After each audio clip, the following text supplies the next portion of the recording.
It's been almost a year since I did a video on Iron Spells and Spellbook, and a lot of updates and stuff happened in the mod, so today I want to try again every new spell, but as well as some new mechanic that has been implemented in Iron Spells and Spellbook since my last video. And the first and most important things is that you cannot cast a spell while holding a book in your hand. You have to place it in the book Curio slot, and then you can cycle with the spell you have and press a hotkey to cast your spell, which makes everything even more dynamic and easily accessible, and lets you have another new mechanics, the staffs. Holding these staffs will let you cast the spell with the right click this time instead of the hotkey, and each staff has some stat that will boost your spell or reduce cooldown, etc. All of them have pretty simple crafting recipe, except the Rod of Lightning, because to create it you need to use an energized core on the lightning rod. There's also a new tier of armor called the Netherite Battle Mage armor, which gives you even more mana, armor, and spell power. Spellbook doesn't have a maximum rarity anymore. They all have more spell slot, and some of them give unique buff, like this Blaze Instruction Manual, which gives more firepower and maximum mana. Alright, now that these new mechanics are out of the way, let's look at all the new spells and one of the spell that got reworked. First of all, the spell that got reworked is the Fireball spell. It doesn't grief anymore unless the magic griefing is activated, and it received a big visual rework. Really satisfying. And now for the first new spell, we have Flaming Barrage. This one cannot be cast using a scroll, only a book, and what it does is you can lock on a target, just like that. You can lock up to 5 targets on the maximum spell, and after the countdown or the maximum spell, it's gonna shoot fireball towards the targets. Well, let's say we use it here in an enclosed area, and we choose this creeper, this zombie, like that.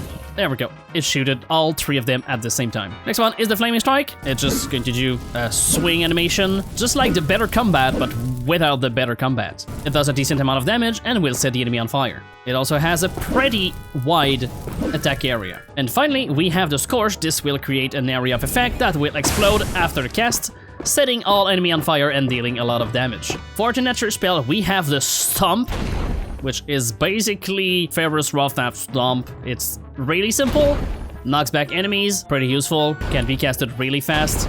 Then we have the Gluttony spell. This one will give you the Gluttony effect, which will turn your hunger into mana regeneration. So if we use our spell here, the more you eat, the faster, there we go, the mana will regen. Now for lightning spells, we got the Ball of Lightning, which is exactly that. It goes through enemy, but not only that, will also bounce a certain amount of time on any surface. Then we have the Shockwave, that deals a big AoE damage around you. And of course, most of these spells, the higher the level, the higher the damage. And finally, for the lightning spell, we have the Thunderstorm. This is a long cast one, but once activated for a big 30-something second, depending on the level, all the mobs in the area will be hit by lightning consecutively for all the duration of the spell. And what I really like about this one is you can do something else while it's doing that. Then for the Ender spells, we have the Portal. It cannot be cast from a scroll, so you need to put it in a book, but it creates a portal, and then you have 2 minutes to set up another portal. So if we go, let's say, on the other side over there, and we create a portal here, just like that, there we go. We now have a portal active for 10 minutes, and we can go through a portal back and forth as we want. But not only that, let's use our Ball Lightning. Yep, you can send spell through the portal. How cool is that? Look at that! And then we have the Echoing Strike spell. This will activate an effect called Echoing Strike that will repeat your damage after a second on an area. So let's say we crit with a Diamond Axe, then it's gonna do another 13.2 damage after the hit. Now for the blood spell, we have Sacrifice. For that you need an ally. Let's see this gentle polar bear. He's going to go attack these, these dummies. But what you can do is right click the polar bear with the Sacrifice. I'm sorry. Whoop, not mount it, sorry.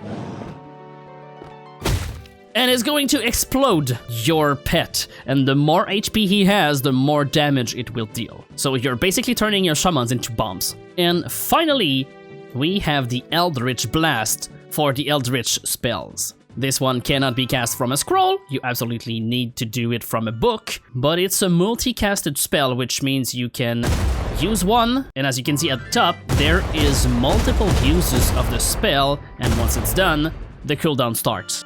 You have 3 seconds between each shot to shoot another one, or else the spell will just end and you won't have any remaining shots. So this was all the new spells since my last video, but there's one thing I forgot to talk about, and it's how to upgrade your spell. This completely changed. It's way more easy now to upgrade your spell, because now all you need is one scroll that is not max level, and an ink that is to the next level of the spell. So now moving it to level 6 to 7 costs an epic ink, because it's still epic, but if it goes into legendary, you absolutely need the legendary ink to go to level 8. So you don't have to write your spell again and again or find spell everywhere, you can simply use the ink just like that. So that concludes the little update video on Iron Spells Spellbook. I hope you appreciate it. This is for 1.20.1. I know there's a few new stuff in 1.21. I'll cover that once there's more stuff over there. And as always, you're awesome, and I'll see you in the next one.